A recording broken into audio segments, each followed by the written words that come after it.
Die avontuur na die sonskyn-klas. Een heerlike somersoggend, toe die son sy strale deur die blare van die woud laat dans, het klein Racheltjie die beertjie haar mooiste reënboogrokkie aangetrek.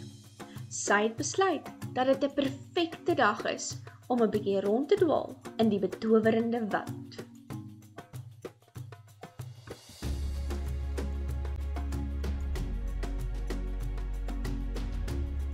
Voeltjies het vrolike liedjies gesing en die blommetjies het hul koppe geswaai asof hulle haar groet.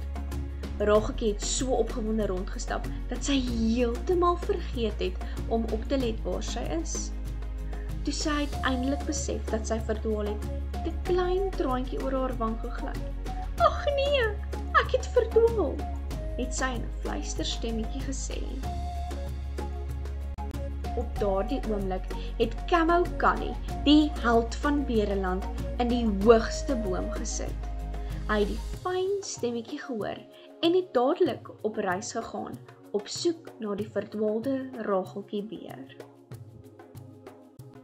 Callie het die woud deursoek, op soek na die arme Racheltjie. Hy het die sagte snik van Racheltjie gehoor en het besluit om die geluid te volg.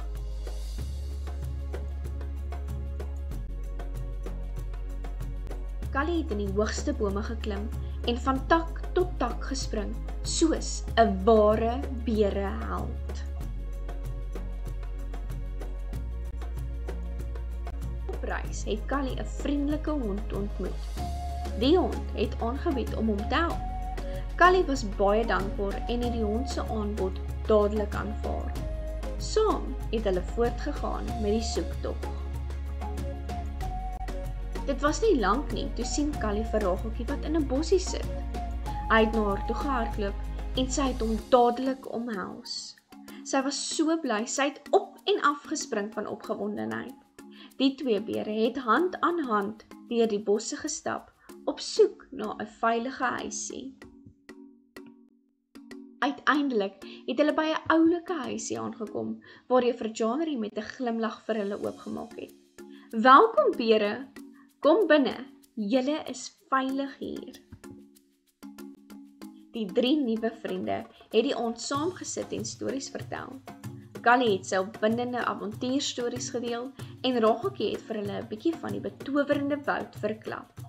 Juffrou Janerie het gesê, "Ek dink julle moet saam met my skool toe gaan. Die maatjies in die sonskyn-klas sal baie opgewonde wees om julle te ontmoet." Racheltjie en Callie het vir 'n oomblik na mekaar gekyk. Hulle albei het dadelik geweet dat hulle net so bly sal wees om al die maatjies te ontmoet. Die 2 bere het ingestem. Juffrou Janerie het gesê, "Julle sal vanaand maar vroeg moet gaan slaap, sodat julle môre fris en vars kan wees om lekker saam met die maats te leer." "Ons kan nie wag om julle môre te sien nie, maats. Lekker slaap."